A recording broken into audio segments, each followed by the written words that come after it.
नमस्कार, साक्षी सोनी के साथ एक बार फिर आप लोग जुड़ चुके हैं।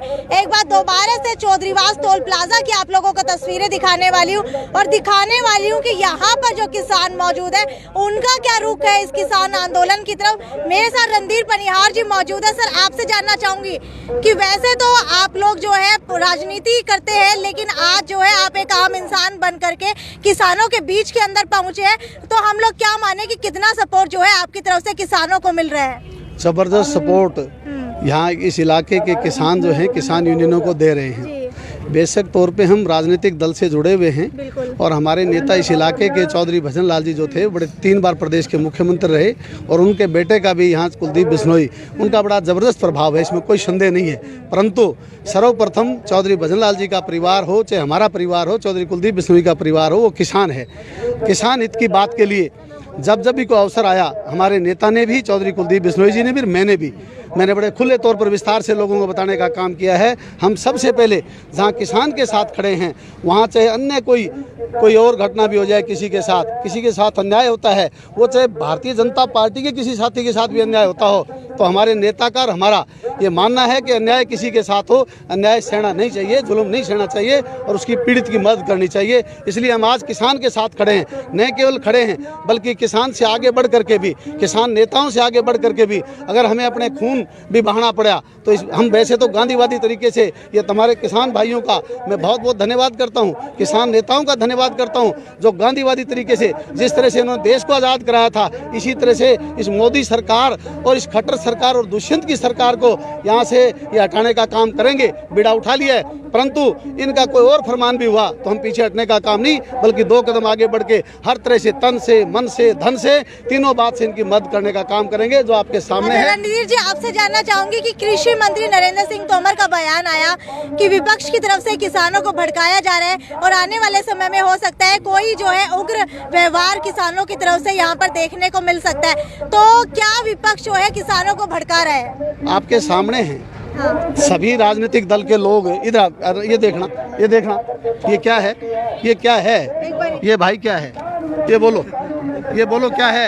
ये कांग्रेस पार्टी के लोग हैं, ये इंडियन नेशनल के लोग हैं। मेरा भाई एक सम्मानित साथी है, इसके मन में एक साधारण तौर पे एक साधारण व्यक्ति भी उसके मन में ये है कि किसानों के साथ अन्याय है, इसलिए इसको मैं दाद देता हूँ इसकी बहादुरी की कि आकर के इस भाई ने भी ये जबरदस्त तरीके से हमारे को आंदोलन में साथ देने का काम किया है। एक नहीं, अनेकों ऐसे लिखा हुआ तो है शर्ट के ऊपर, अपना मोदी अपना मनोहर, कैप्टन भूपेंद्र वीर चक्र के साथ जो टी-शर्ट जो है भाजपा की है, लेकिन समर्थन किसानों को यहाँ पर देते हुए नजर आ रहे हैं।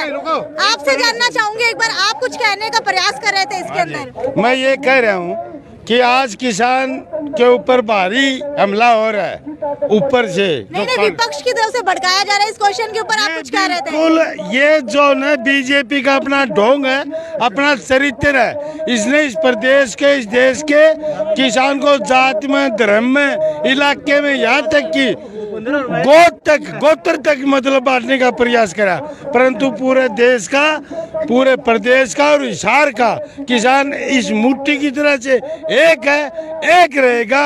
और उसका उदाहरण आपके सामने ये आज का जो न पूरे हरियाणा के अंदर, पूरे हरियाणा के और हिसार जिले का, मैं अखिल भारतीय किसान संघर्ष समिति का जो यहाँ 28-30 संगठन है उनका कन्वीनर होने के नाते सभी का धन्यवाद करते हुए ये कहूँगा कि ये आंदोलन ऊंचा बुलंदियों पर जाएगा। अच्छा रणधीर जी, आपसे पूछना चाहूंगी कि इस आंदोलन का कितना असर जो है केंद्र सरकार और हरियाणा सरकार के ऊपर पड़ने वाला है? ये एक ऐसी जमात है किसान वर्ग जिन्होंने देश की आज़ादी के समय जो अंग्रेज कितने साल से राज करते थे, उनको बहुत बढ़िया लोकतांत्रिक तरीके से, बहुत बढ़िया गांधीवादी तरीके से उनको भगाने का काम कर दिया।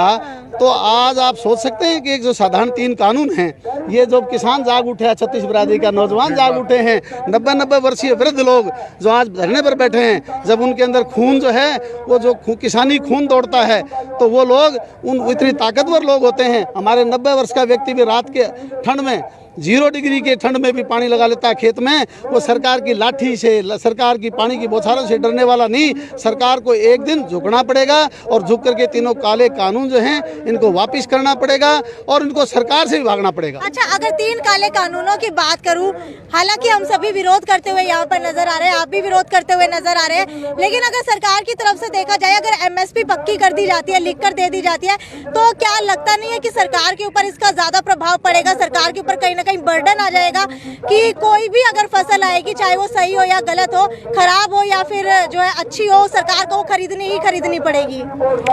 सरकार की जिम्मेवारी है, सरकार की ये जिम्मेवारी बनती है रोटी कपड़ा और मकान की वो चिंता करे।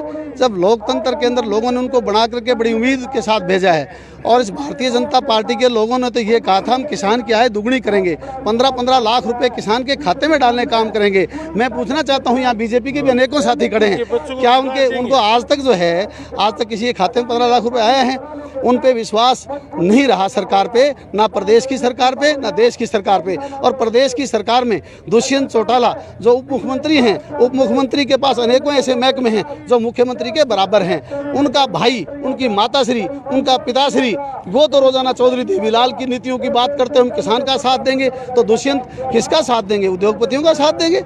अगर दुष्यंत में लेस मात्र भी नैतिकता होती तो उस व्यक्ति ने सरकार बनने से पहले भारतीय जनता पार्टी के खिलाफ वोट मांग करके वो उनके MLA और विधायक बने थे। और आज बड़े शर्म की बात है, उसके 7 विधायक आज दुष्यंत के खिलाफ होकर के, मुखर होकर के उसका विरोध कर रहे हैं। इसके बाद भी वो जलील होकर के अपनी कुर्सी को नहीं छोड़ रहा। ऐसे व्यक्ति को लेस मात्र भी जनता में घुसने का अधिकार नहीं है, जनता उसको घुसने नहीं देगी। सबसे ज्यादा हरियाणा प्रदेश में अगर किसी को तकलीफ है तो दुष्यंत से है कि उस व्यक्ति ने लोगों को के बीच में जाकर के चौधरी देवीलाल का नाम लेकर के 5100 रुपये माहवार जो है पेंशन बुजुर्गों को देने की बात करी थी। हमारे नौजवान युवा साथी खड़े हैं, इन सबको बेरोजगारी भत्ता, रोजगार देने की बात करी थी। इस प्रकार के अनेकों लुभावने नारे दे करके उस व्यक्ति ने सत्ता हासिल कर ली और आज सत्ता में बैठ करके उन ऐसे लोग जिनकी उसने खिलाफत की थी और अनेकों बातें ऐसी की थी जो आज मैं मीडिया के माध्यम से नहीं कह सकता, जाति पाति तक उतर करके भी उसने इस प्रकार के आरोप लगाए थे कि जो व्यक्ति इनके खट्टर के साथ रहेगा वो तो हमारा कौम का व्यक्ति नहीं है।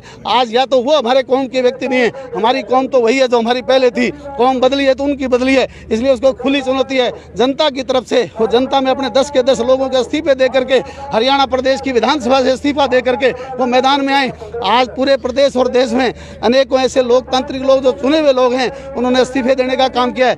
मैं मुबारकबाद देता हूँ, मेरे गाँव का एक वार्ड पंच 1 नंबर से, उसका नाम बेदी है, उसने कल ही जाकर के इस्तीफा देने की शुरुआत की है। इस प्रकार के अनेक साथी जो मेडल वापस दे के आ रहे हैं, अनेकों साथियों ने मन बढ़ा लिया है। अगर ये सरकार लंबा करेगी आंदोलन को तो तमाम तरह की 36 बिरादरी के लोग। अच्छा रणधीर जी, आपसे जानना चाहूंगी कि 2019 के मैनिफेस्टो के अंदर इलेक्शन से पहले कांग्रेस की तरफ से भी इन 3 कानूनों का जिक्र किया गया था, तो इसका हम क्या माने कि जब भाजपा की सरकार आई, कानून जो लागू कर दिए गए, तब तो विपक्ष यहाँ पर जो है विरोध करता हुआ नजर आ रहा है, लेकिन खुद के मैनिफेस्टो में इसका जिक्र करता हुआ। अगर आप मैनिफेस्टो पढ़ेंगे, उस मैनिफेस्टो में तफसील से एक एक बात लिखी हुई होती है। नाम चाहे वो 3 कानून का हो, कानून में, तीनों कानून में जिस तरह की जो बातें थी वो तमाम बातें वो हमारे लोकसभा और लोकसभा में और राज्यसभा में भेज करके वहाँ एक एक चीज़ पर बिंदुवार डिबेट करवाते। अगर उसको ठीक नहीं लगती, किसान के हित में वो बात नहीं लगती, तो कांग्रेस सरकार लागू नहीं करती।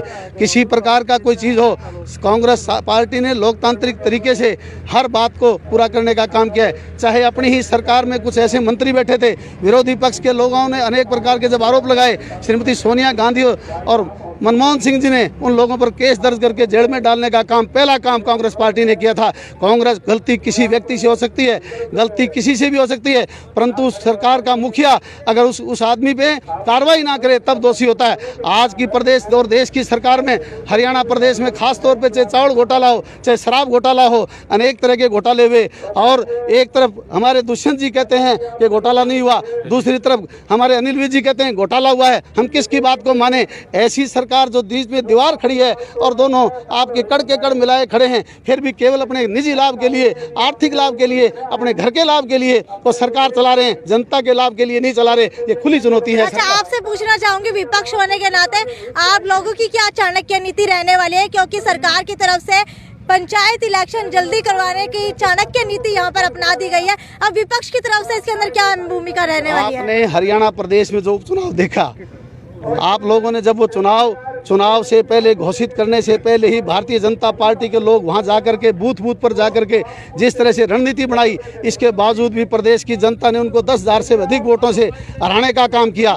आप समझ सकते हैं जब जनता जाग उठती है तो वहां कोई रणनीति सरकार की तरफ से कहीं ना कहीं ये रणनीति है कि अगर पंचायत इलेक्शन पहले करा दिए जाते तो सभी के सभी किसान जो है आंदोलन छोड़ करके अपने गाँव के अंदर पंचायत इलेक्शन संभालने के लिए पहुँच जाएंगे। तो इसके अंदर विपक्ष की क्या भूमिका रहने वाली है? किसान एक ऐसी कौम है जिसका घर में अगर नौजवान मृत्यु भी हो जाए और गर्मी का इतना ज़बरदस्त समय हो, दोपहर का टाइम हो, जो घर से बाहर नहीं निकलते, परंतु उन परिस्थितियों में भी किसान खेत में जा करके पानी लगा करके पहला प्राथमिकता के आधार पर किसान उसको देश के प्रति उसकी सोच होती है और कि वो किस तरह से लोगों का पेट भरे। चाहे उसके घर में विवाह शादी हो तो भी किसान जो है उसको छोड़ करके अपने खेत में पानी की बारी पर, चाहे फसल कटाई की बात हो तो भी जाता है।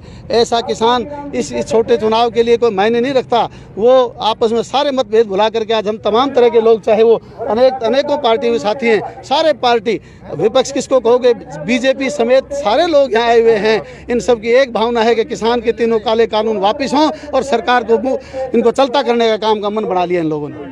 चलिए, बहुत बहुत शुक्रिया रणधीर पनिहार जी। आपसे जानना चाहूंगी कि कहीं ना कहीं जो है आप मुझे अलग ही यहाँ पर नजर आए। मूंछों की बात करूँ तो मूंछें भी अलग ही नजर आ रही है। इसके पीछे का सबसे पहले तो कारण जानना चाहूंगी। मैं डिफेंस पर्सन हूँ, रिटायर्ड। अच्छा, हाँ जी। तो आप भी यहाँ पर किसानों को सपोर्ट करने के लिए आए हैं? बिल्कुल, जय जवान जय किसान का नारा मैंने दिया। सरकार के बारे में क्या कहना चाहेंगे? सरकार बुजदिल, सरकार पहले तो मनहूस है। जो तो इसकी सरकार इतना बड़ा रोग आया और महामारी फैली, इसको कोई नाम दो, एक मनहूस सरकार नाम दे दो। हाँ, डिफेंस पर्सन का भत्ता काट लिया, डोनेशन खा गया सारा, जमींदारों का खा गया। अभी ये बिल है जो डब्बे में बंद है ना, जो पूंजीपति, उनसे मशवरा करके बनाया गया, न कि किसानों से मशवरा करके बनाया गया। नाम है बिल किसान और मशवरा कर रहे हैं पूंजीपतियों से। ये कौन सा ये? अच्छा, आपसे जानना चाहूंगी किसान आंदोलन के अंदर क्या अलग बात आपको यहाँ पर नजर आई है? किसान आंदोलन के अंदर सबसे अलग बात यह है कि पूरी जो है ना सारी की सारी पार्टियां, आपने देखा बीजेपी का आदमी भी किसान आंदोलन का समर्थन कर रहे हैं। सबसे बड़ी बात यह है, आपकी उसने फोटो भी ली, तो इस आंदोलन में पूरा का पूरा किसान, चाहे वो किसी भी पार्टी से संबंधित हो, वो किसान के साथ खड़ा है। उनको पता है कि अगर किसान नहीं मर गई ना तो देश नहीं बचेगा, क्योंकि जो भी आदमी सुबह उठता है ना, सबसे पहले किसान का अन्न खाता है और उन का अन्न खा करके अपनी एनर्जी पैदा करके और देश सेवा में अपने काम में जुटता है। तो इस आंदोलन का सबसे बड़ा मुद्दा कि हर आदमी जो है ना, हर किसान, हर जाति का, हर धर्म का, हर वर्ग का, हर पार्टी का, सारे के सारे किसान के साथ हैं। आप लोगों से जानना चाहूंगी कि कौन से गांव से आए, पहले तो ये बताइए। सारे गांव में से, सारे गांव से। आप कहाँ से आए हैं? चौधरीवास से आए हैं। तो क्या कुछ अलग आप लोगों को इस बार किसान आंदोलन के अंदर देखने को मिला जो हरित क्रांति के अंदर भी नहीं देखने को मिला था? नहीं, हर एक पार्टी सुनाई मिलेगा जी, हर एक पार्टी सुनाई करती है, सुनाई नहीं करती है। आगे देखो, किसान ही किसान हो गया जी। हर किसी भी चैनल को देखते हैं, किसान ही किसान। एक मिनट हो रही, मैं इस चैनल के माध्यम से एक बात बताना चाहता हूँ। आम हर आदमी में वोट डालने का अधिकार है। वो हर पार्टी किसी को तो देगा ही देगा। वो बीजेपी को दे रहा है, कांग्रेस को दे रहा है, लोकदल को भी दे रहा है, तो किसी से तो वो सस्ता से जुड़ा हुआ है। मैं टीवी देख रहा हूँ, विपक्ष को घेर रहा है और अपनी वो गलतियां नहीं छुपा रहे हैं। तो मैं ये कहना चाहता हूँ भाई, ये वोट की राजनीति बंद करो, किसानों की तरफ ध्यान दो। हर आज वोट घर नहीं रखेगा। अच्छा, ये बता दीजिए सबसे पहले तो कृषि मंत्री नरेंद्र सिंह तोमर को क्या लगता है, कृषि की कितनी जानकारी है? कुछ गांधी जी ने जी चुनाव से पहले 2 करोड़ नौकरी देने का वादा किया था, उस पे तो वो काम नहीं कर रहे हैं और हमें भिड़वा रहे हैं। आप श्री जाट नॉन जाट, मुसलमान हिंदू ये कर रहे हैं। हमारे एक मंत्री है जेपी दलाल, वो कह रहे हैं, बोले ये खालिस्तानी है, पाकिस्तान के इसके पीछे हाथ है, चाइना का इसके पीछे हाथ है।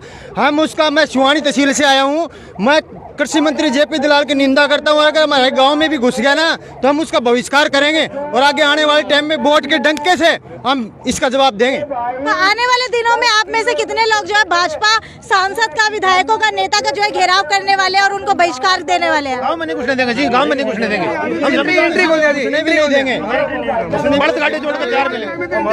कहीं ये ना हो कि आप लोग कैमरे के सामने तो बोल रहे हैं लेकिन उसके बाद जब गाँव में आए तो आप सभी घुसने दें। गाँव में चौधरीवास वही बुला लो, किसी को अभी बुला लो, चौधरीवास को टोल टैक्स बीजेपी का है, डिप्टी स्पीकर है, लेकिन वो भी हमारी कोई आवाज नहीं उठा रहा है। इस और बड़े हम किस आस करें? या तो हम किसान अन्नदाता है, हमारा पेट पाल रहे हैं, हमारी मजबूरी है। हम रात को 2 बजे पानी पिलाते हैं खेत में, इतनी ठंड सर्दी के अंदर। और हमने उनको बोला, हमारे गाँव में मैंने बोला भाई हमारे मोगे लगे हुए, मोगे उठवा दो। जो रात की नहर के अंदर के बढ़ के हम पानी निकालते हैं, कोई जानवर आ जाता है, कोई और आ जाता है, लेकिन वो भी नहीं कहना चाहूँगी सरकार ने मान जाए, सरकार मानना पड़ेगा। हम पीछे वाले को नहीं, कुछ भी कराओ उन्हें झुकना पड़ेगा, हम पीछे को नहीं। आपने एक बात बताऊंगा मैं आपसे, किसान सारा एक है, पार्टी चाहे कौन सी हो, सब यहाँ खेती करने वाले हैं, मजदूर सब भी किसान का गला लगे हुए हैं। हमने पार्टी है कोई मतलब नहीं, हमारा हक लेके रहो, हम छोड़ा नहीं हमारी। अच्छा, मुख्यमंत्री और खट्टर जी के बारे में आपसे जानना चाहूंगी। मुख्यमंत्री खट्टर के बारे में अगर एक लाइन के अंदर कुछ कहना हो आप तो क्या कहना चाहेंगे? मुख्यमंत्री को जो ये भी नहीं पता कि कौन सी फसल में कितना पानी दे जाए, क्या चीज बेच जाए, कौन से किले में अगर बता दे तो गारंटी है। मुख्यमंत्री तो दुर्भाग्यपूर्वक से हमारा ऐसा मना दिया, उसने कुछ भी नहीं पता है कि किसान होता ही क्या है।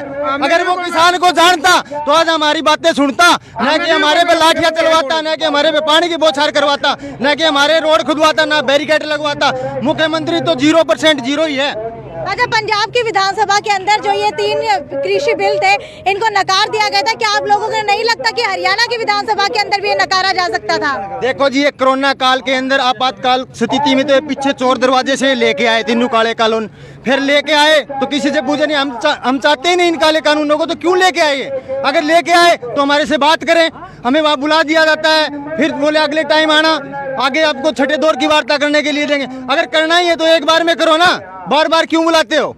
तो ये कुछ नहीं है, एक झांसा दे रहे हैं खाली, लेकिन हम भी हटने वाले नहीं है। जय जवान जय किसान। खैर, ये तो थे चौधरीवास के किसान। आप लोगों को बता दूं कि कहीं ना कहीं जब बिल को कानून के अंदर तब्दील किया गया और बिल भी जब पेश किया गया तो उसके ऊपर संसद के अंदर कोई भी चर्चा नहीं की गई थी।